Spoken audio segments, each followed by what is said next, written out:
Selamat berjumpa kembali dalam pembelajaran daring bio hari ini. Bagaimana kabar kalian anak-anak? Semoga kalian semuanya sehat.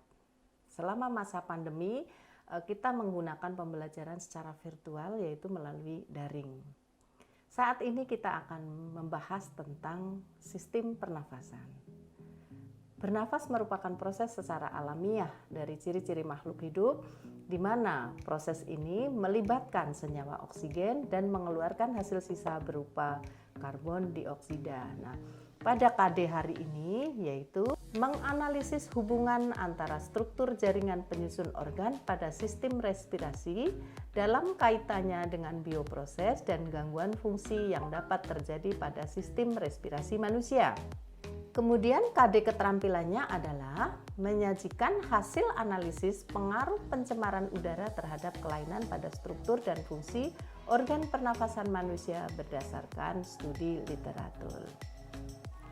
Kalau kita membahas tentang sistem pernafasan manusia, apa saja yang akan kita kupas? Yang pertama tentunya adalah organ-organ respirasi, ya. Bagaimana organ respirasi ini tersusun? Alat-alat respirasi ini atau organ respirasi ini terdiri dari hidung, kemudian faring dulu ya, baru laring, kemudian trakea, bronkus, dan paru-paru. Ya.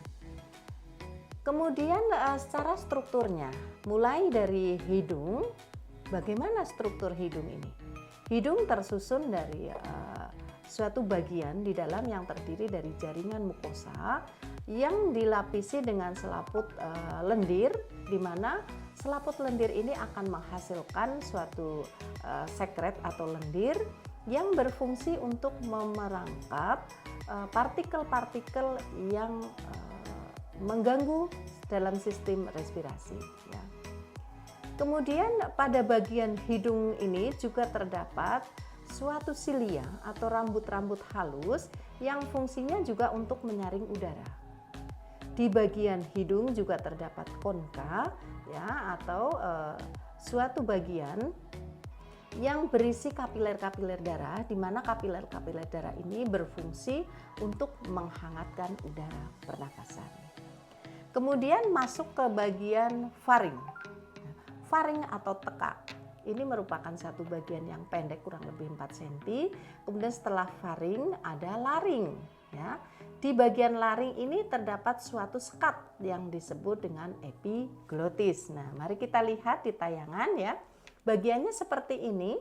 Ya, epiglotis ini merupakan suatu bagian sekat yang mengatur antara rongga pernapasan dan rongga pencernaan, sehingga pada bagian ini pada saat kita makan, kalau sekatnya ini berfungsi dengan baik, itu kita tidak akan tersedak.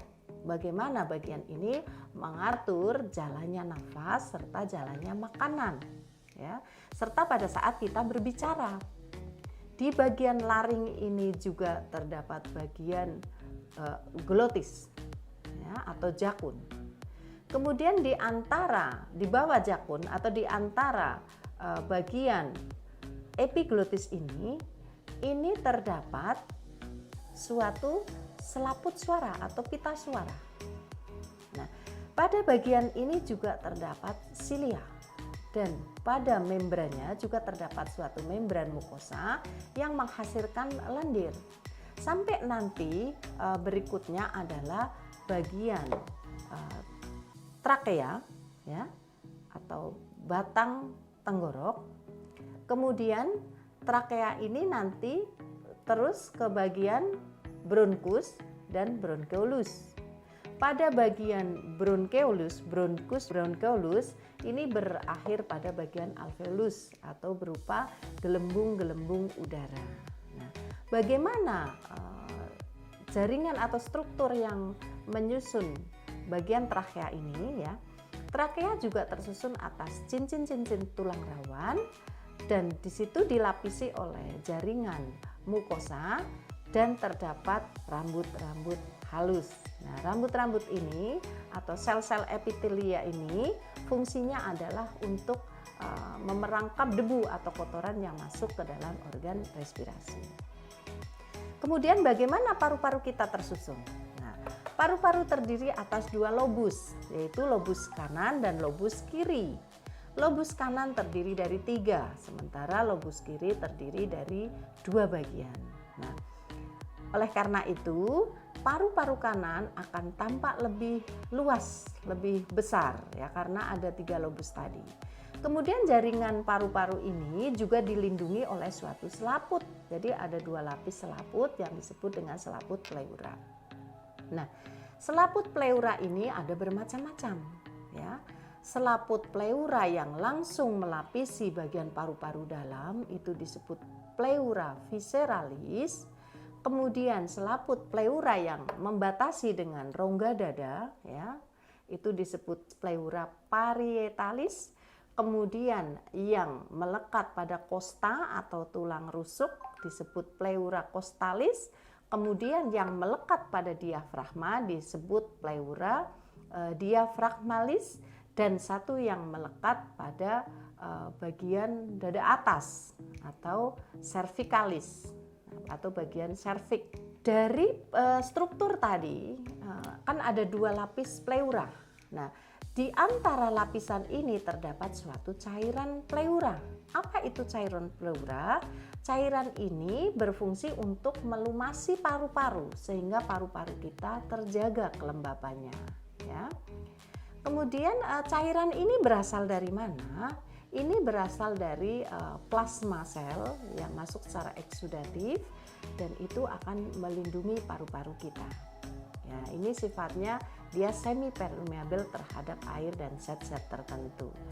Ujung dari paru-paru ini berakhir pada bagian gelembung-gelembung paru yang disebut dengan alveolus. Dan alveolus ini sifatnya adalah dia elastik ya. Kenapa kok bisa elastik?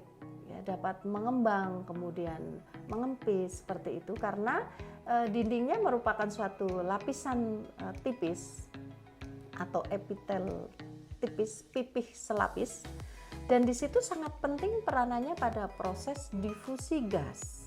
Pada bagian alveolus inilah terjadi proses difusi gas, di mana CO2 nanti akan masuk ke dalam darah ya, ke dalam kapiler darah, kemudian CO2 akan keluar. Proses ini terjadi melalui peristiwa difusi. Kenapa kok udara bisa masuk, kemudian udara bisa keluar?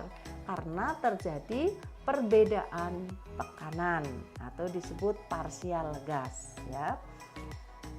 Pada saat kita bernafas itu ada fase inspirasi dan fase ekspirasi. Fase inspirasi adalah fase memasukkan oksigen ke dalam paru-paru. Sementara fase ekspirasi adalah mengeluarkan CO2 dan uap air dari paru-paru.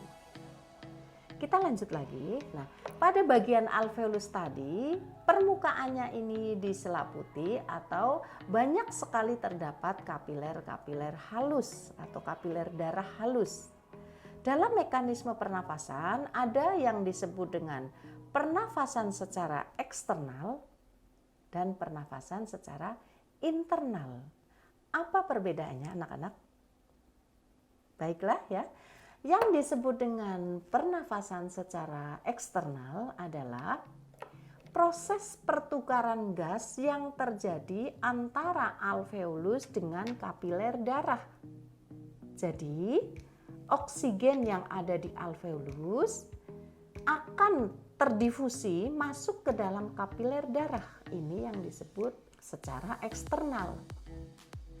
Kemudian pernafasan secara internal.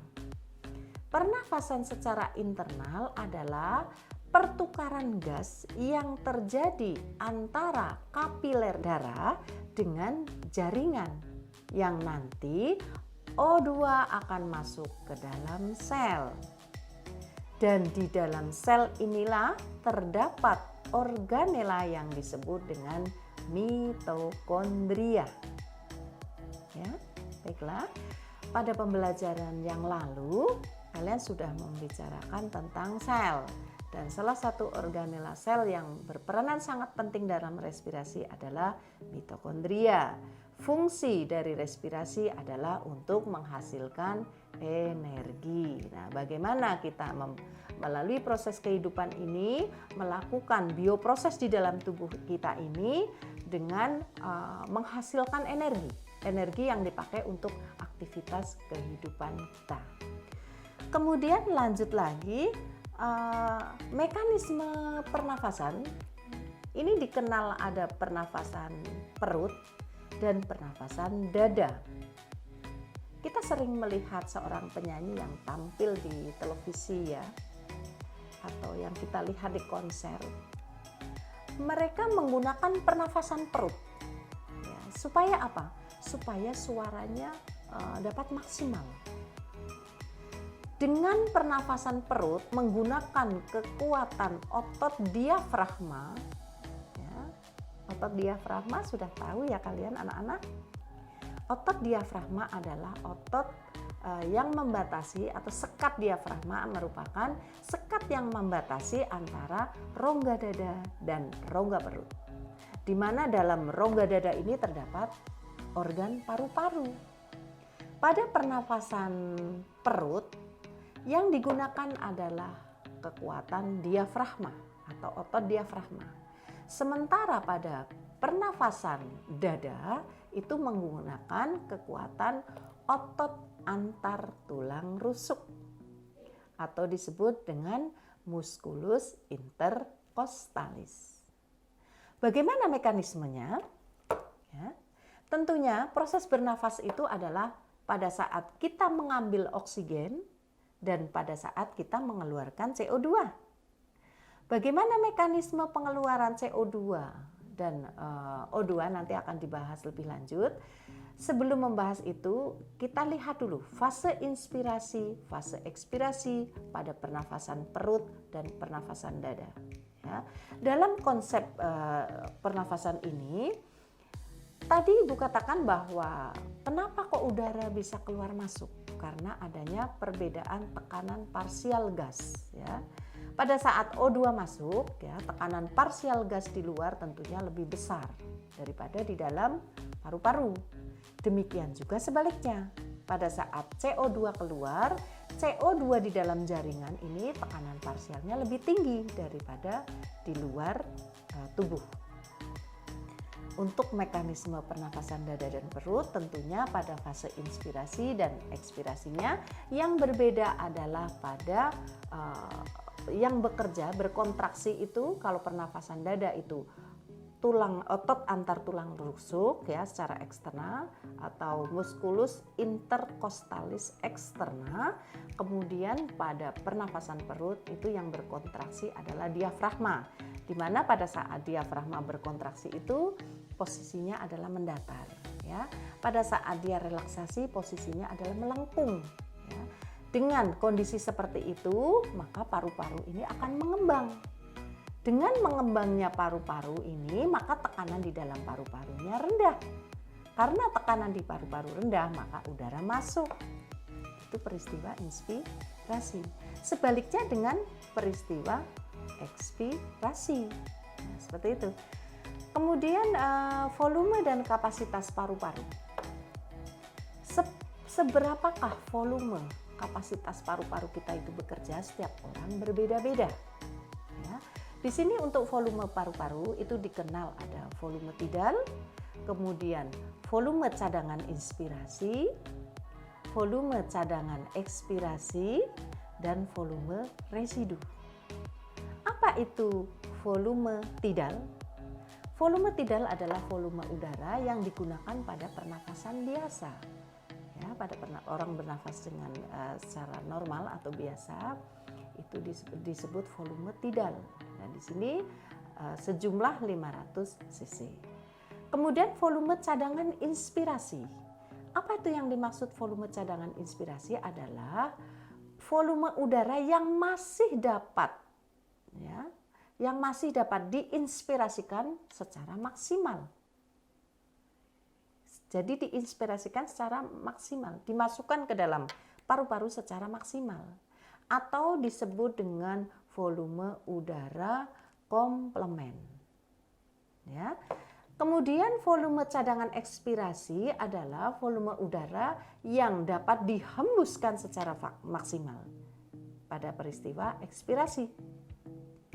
Ini disebut dengan volume udara suplemen. Ya, kalau tadi yang cadangan inspirasi itu komplement, kalau yang volume cadangan ekspirasi itu disebut suplemen.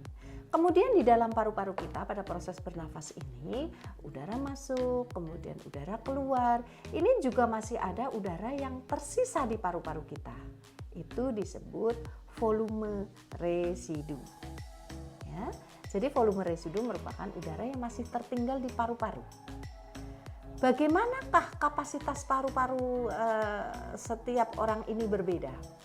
Kekuatan setiap orang ini berbeda-beda. Ya, ada faktor-faktor yang mempengaruhinya. Contoh, jenis kelamin, usia, posisi tubuh, ya, kemudian berat tubuh itu juga mempengaruhi. Kemudian aktivitas, bagaimana seseorang ini mempunyai kapasitas paru-paru yang besar, misalnya seorang perenang, ya, dia dapat berenang dengan kuat di bawah air. Atau seorang penyelam, nah tentunya yang dilatih adalah kapasitas paru-parunya.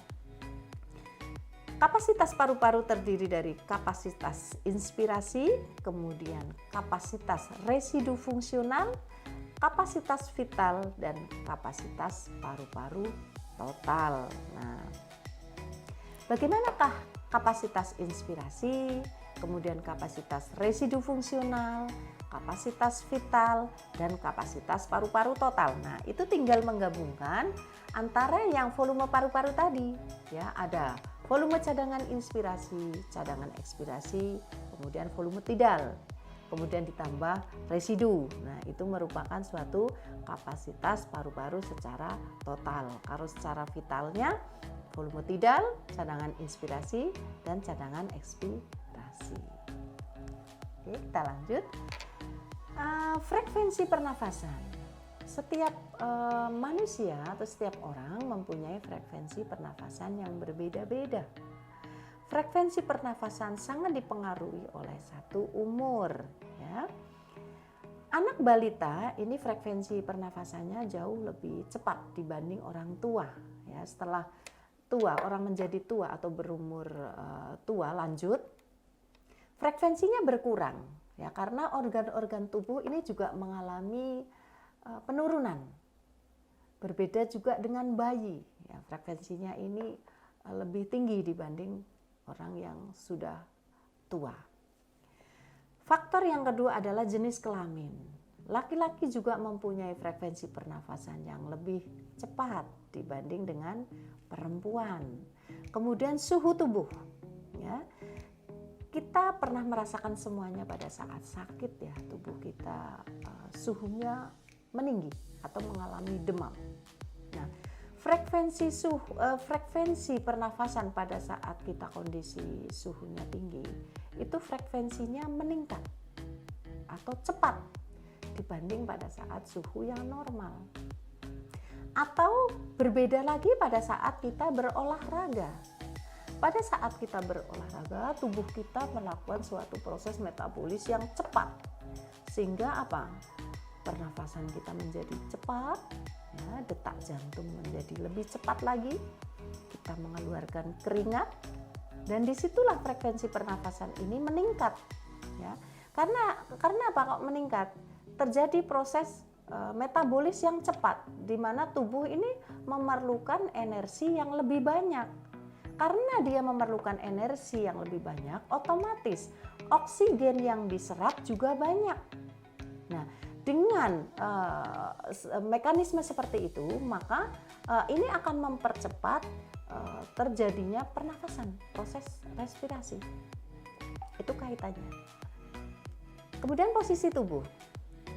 Antara orang yang tidur, duduk, berdiri, berjalan, berlari cepat, itu juga berbeda. Ya. Tentunya dari posisi yang paling rileks, misalnya posisi duduk seperti ibu saat ini. Ya. Ini tidak terlalu frekuensinya tidak terlalu cepat dibanding pada saat ibu sambil berdiri. Ya.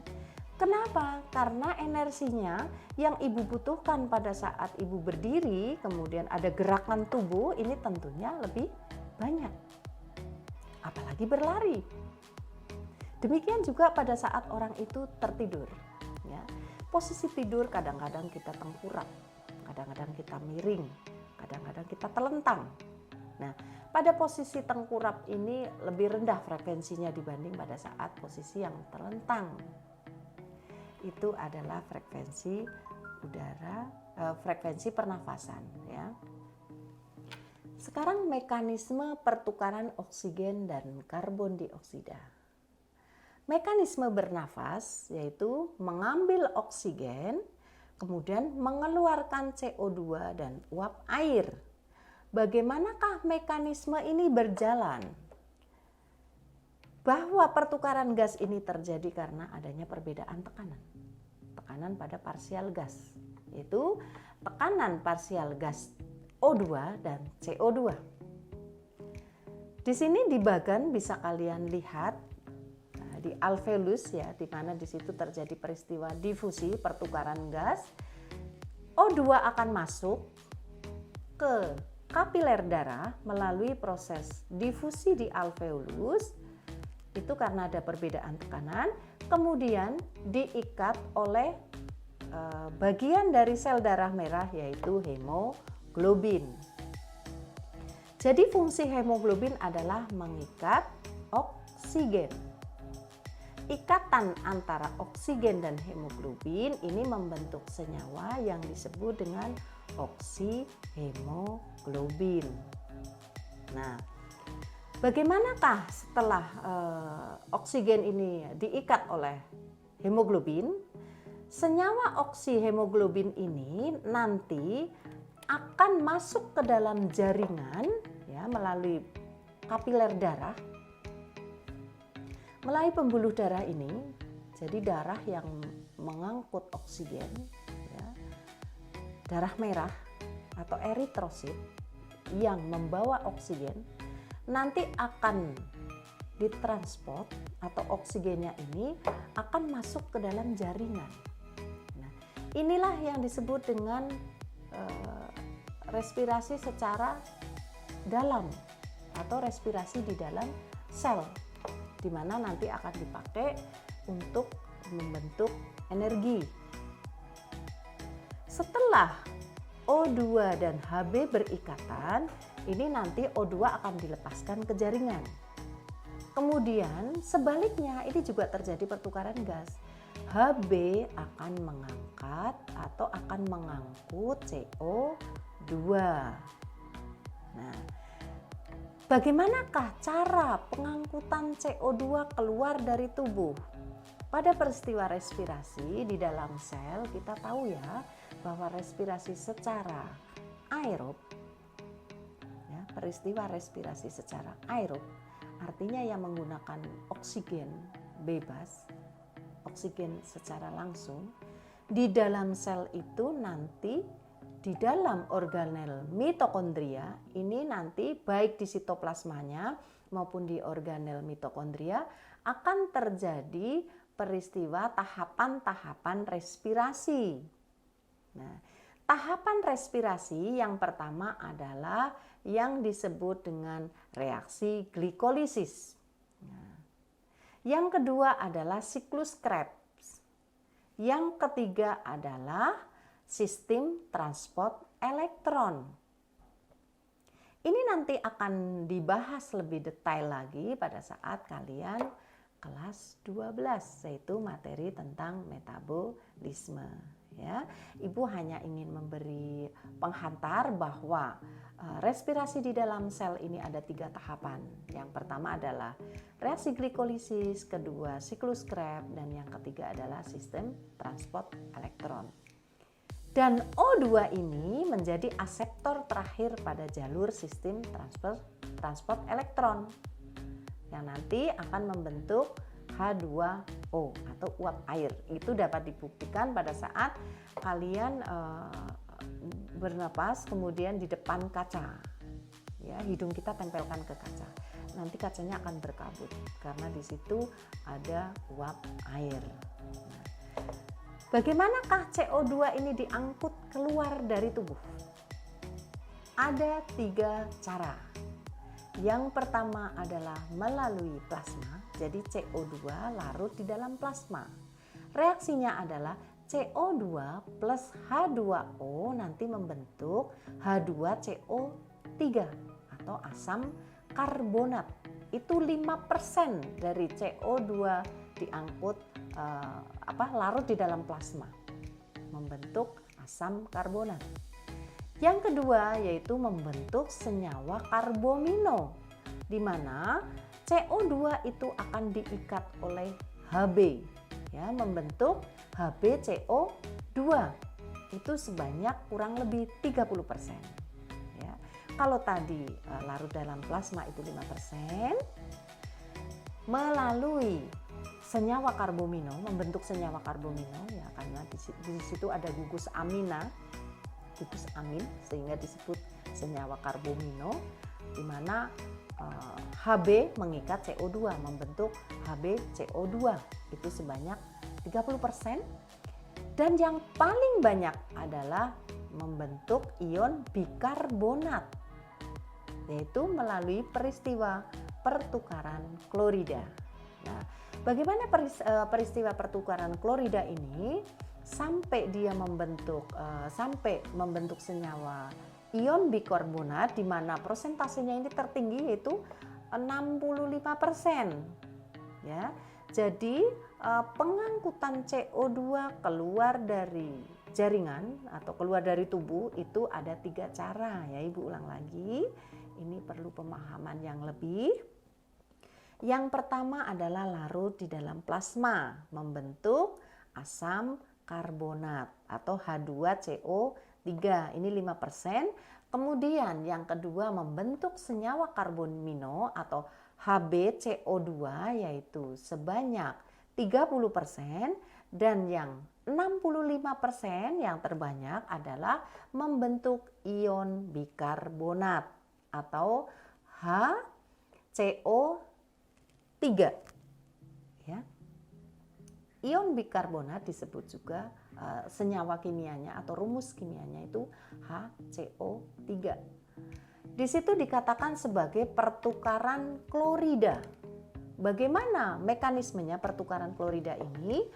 Jadi yang pertama membentuk asam karbonat dulu seperti pada yang larut dalam plasma. H2O bereaksi dengan air, CO2 bereaksi dengan air, yaitu membentuk H2CO3. Kemudian H2CO3 ini akan terurai, ya. Jadi asam karbonat terurai menjadi H+, ion H+, dan ion bikarbonat. Saya ulang lagi, asam karbonat terbentuk dari CO2 plus H2O. Asam karbonat nanti atau H2CO3 akan terurai menjadi ion H+ dan HCO3. Kemudian H+ ini diikat Hb karena bersifat racun di dalam sel. Ya. Ion yang terbentuk dari peruraian asam karbonat tadi, H+, ini akan diikat oleh Hb karena dia bersifat racun di dalam sel. Kemudian HCO2 atau HCO3, bukan HCO2, HCO3 atau ion bikarbonat ini masuk ke plasma darah. Ya. Masuk ke plasma darah. Kemudian HCO3 ini posisinya bertukar tempat dengan Cl- di plasma darah. Oleh karena itu disebut dengan peristiwa pertukaran klorida. Untuk mempelajari lebih lanjut lagi, silahkan kalian baca modul yang sudah pernah Ibu share, dan buku referensi, buku elektronik juga sudah pernah Ibu share ya. Bagaimana mekanisme itu terjadi, sehingga kalian akan paham bagaimana CO2 keluar dari dalam tubuh. Nah, reaksi hemoglobin dan oksigen ini terjadi secara reversibel. Dapat digambarkan pada bagan yang tampak pada slide ya. Apa yang disebut dengan reversible artinya bisa terjadi secara bolak-balik. Di situ Hb plus 4O2, koefisiennya 4 ya, plus oksigen di dalam hemoglobin atau Hb hemoglobin mengikat oksigen.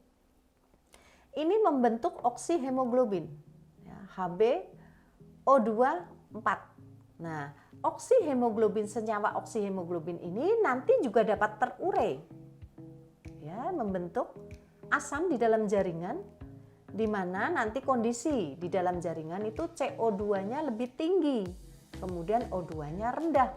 Pada kondisi awal, pada saat diikat oleh hemoglobin O2, tentunya konsentrasi O2 itu lebih tinggi.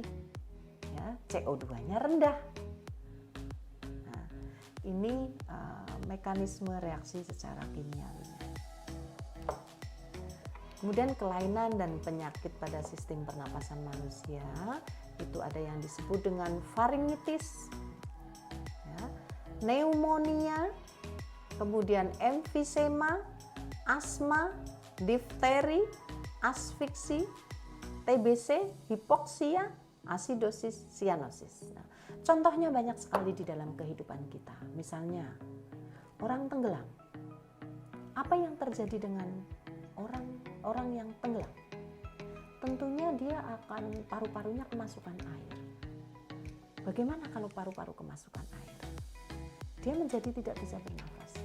Nah, itu disebut apa? Ya.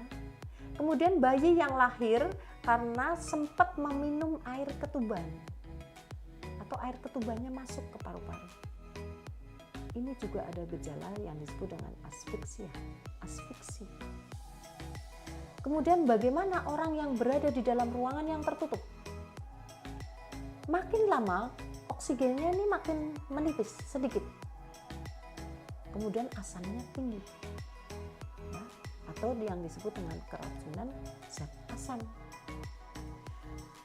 Kemudian bagaimana orang yang mendaki gunung yang tinggi, di mana ketinggian ini nanti akan mempengaruhi kadar oksigen yang terdapat di sana. Tentunya oksigennya semakin menipis. Nah, kondisi-kondisi seperti ini itu merupakan suatu kelainan atau suatu kondisi yang berkaitan dengan kelainan serta penyakit ya. Contoh saat ini terjadi pandemi COVID-19 di mana di Indonesia ini masih tinggi ya. Kita melihat fluktuatif perkembangan hariannya itu masih tinggi, sehingga seperti saat ini kita harus daring serta ada pembiasaan baru yang disebut dengan new normal.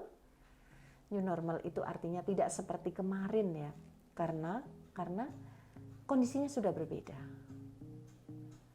COVID-19 tingkat penyebarannya sangat cepat.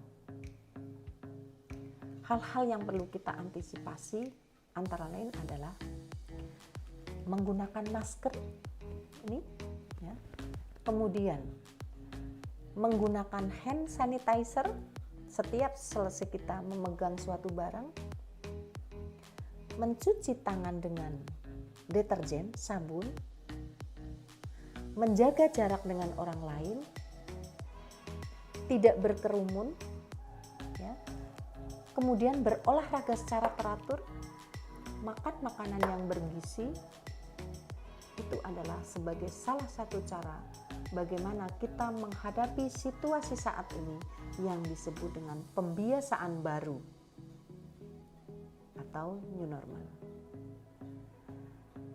Untuk tugasnya Ibu sudah share di Google Classroom. Silahkan nanti kalau ada pertanyaan kalian sampaikan melalui chat WA atau melalui GC. Dan kita akan berjumpa kembali pada pembelajaran yang akan datang, yaitu bagaimana praktikum respirasi, yaitu dengan menggunakan hewan dan kecambah, atau respirasi pada hewan, bisa jangkrik, bisa juga dengan belalang serta kecambah. Nah, untuk praktikumnya akan Ibu sampaikan pada pertemuan yang akan datang. Kalian tetap semangat belajar, jaga diri baik-baik, terapkan protokol COVID seperti tadi, new normal, ya, pembiasaan baru, dan Ibu berharap kita semuanya dalam keadaan sehat. Terima kasih, sampai berjumpa kembali. Tetap semangat belajar walaupun dari rumah. Semoga semuanya dapat berjalan lancar. Assalamualaikum warahmatullahi wabarakatuh.